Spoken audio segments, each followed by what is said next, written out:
Selamat pagi, sampai berjumpa lagi dalam program Sabda Menyapa. Hari ini, Rabu 11 Juni tahun 2025. Kita akan bersama merenungkan firman Tuhan dari Ibrani 3 ayat 7 sampai 19. Ibrani pasal 3 ayat 7 sampai 19. Demikianlah firman Tuhan. Sebab itu, seperti yang dikatakan Roh Kudus, pada hari ini, jika kamu mendengar suaranya, janganlah keraskan hatimu seperti dalam kegeraman pada waktu pencobaan di padang gurun, di mana nenek moyangmu mencobai aku dengan jalan menguji aku. Sekalipun mereka melihat perbuatan-perbuatanku, 40 tahun lamanya.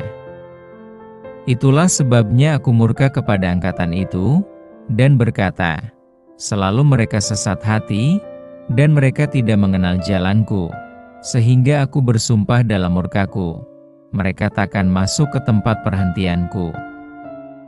Waspadalah, hai saudara-saudara, supaya di antara kamu jangan terdapat seorang yang hatinya jahat dan yang tidak percaya oleh karena ia murtad dari Allah yang hidup. Tetapi nasihatilah seorang akan yang lain setiap hari, selama masih dapat dikatakan hari ini, supaya jangan ada di antara kamu yang menjadi tegar hatinya karena tipu daya dosa. Karena kita telah beroleh bagian di dalam Kristus, asal saja kita teguh berpegang sampai kepada akhirnya pada keyakinan iman kita yang semula. Tetapi apabila pernah dikatakan, pada hari ini, jika kamu mendengar suaranya, janganlah keraskan hatimu seperti dalam kegeraman. Siapakah mereka yang membangkitkan amarah Allah, sekalipun mereka mendengar suaranya? Bukankah mereka semua yang keluar dari Mesir di bawah pimpinan Musa? Dan siapakah yang ia murkai 40 tahun lamanya? Bukankah mereka yang berbuat dosa dan yang mayatnya bergelimpangan di padang gurun? Dan siapakah yang telah ia sumpahi bahwa mereka takkan masuk ke tempat perhentiannya? Bukankah mereka yang tidak taat? Demikianlah kita lihat bahwa mereka tidak dapat masuk oleh karena ketidakpercayaan mereka. Dengan tema, jangan membuang imanmu. Tak jarang kita mendengar kisah artis atau public figure yang menjadi viral karena berganti agama. Biasanya orang demikian disebut murtad. Murtad dapat berarti membuang iman atau berubah menjadi ingkar. Namun murtad bukan hanya pindah agama. Kemurtadan telah terjadi dalam hidup bangsa Israel sebagai umat Allah.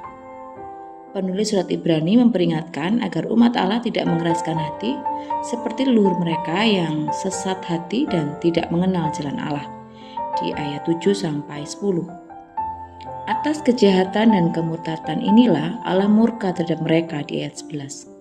Leluhur mereka telah murtad dengan berbuat dosa, tidak percaya dan tidak taat di ayat 12, di ayat 15-19. Karena itu, umat didorong saling menasehati tiap hari di ayat 13, karena telah menjadi bagian dari Kristus di ayat yang ke-14. Dari teks bacaan hari ini, kita temukan bahwa kekerasan hati dan ketidaksetiaan terhadap Allah adalah murtad. Sehingga siapapun yang tidak setia kepada Allah dapat tergolong sebagai orang yang murtad. Leluhur bangsa Israel murtad saat mereka sedang dalam perjalanan menuju ke tanah perjanjian. Mereka ada dalam kelompok umat Allah, tetapi hatinya keras dan menantang Allah. Hal ini dikategorikan murtad di ayat 12. Firman Allah mengingatkan agar kita tidak berpuas diri dengan agama yang kita anut. Kita sering merasa puas sebagai orang Kristen, namun kurang wawas diri dalam menghidupi iman kepada Kristus. Jika kita mengaku sebagai orang Kristen, kita tidak boleh mengingkari janji setia kepada Allah. Setia untuk melayani Allah, berbakti dan mau bertumbuh di dalam Allah. Setia dan taat dalam setiap situasi dan kondisi apapun, dan tidak membuang iman percaya kita kepada Kristus. Jangan membuang iman kita. Itu adalah seruan supaya kita tidak mengingkari kesetiaan Allah. Kita dimampukan setia karena Allah terlebih dahulu setia mencintai dan memulihkan kita. Jadi, Marilah kita menghormati Allah dan setia kepadanya. Janganlah murtad dengan mengeraskan hati dan menentang Allah serta berperilaku jahat, karena hal itu adalah tindakan yang sangat menyakitkan bagi Allah. Mari bersama kita berdoa. Kami mengucap syukur Tuhan untuk firman-Mu di hari ini. Mampukan kami untuk selalu setia dan taat dalam setiap kondisi apapun yang kami alami. Mampukan kami tidak membuang iman kami. Mampukan kami untuk terus setia dan tidak mengeraskan hati kami. Mampukan kami untuk boleh menghormati Engkau sebagai Allah dan pencipta kehidupan kami. Sehingga hati kami, pikiran kami, dan perbuatan kami hanya tertuju kepadamu. Kami menyerahkan seluruh kegiatan hari ini ya Bapa. Kami percaya Kau selalu menolong dan membimbing kami dalam setiap apa yang kami lakukan. Di dalam nama-Mu kami berdoa dan mengucap syukur. Haleluya. Amin. Demikian renungan kita pada pagi hari ini. Selamat beraktivitas. Tuhan Yesus memberkati.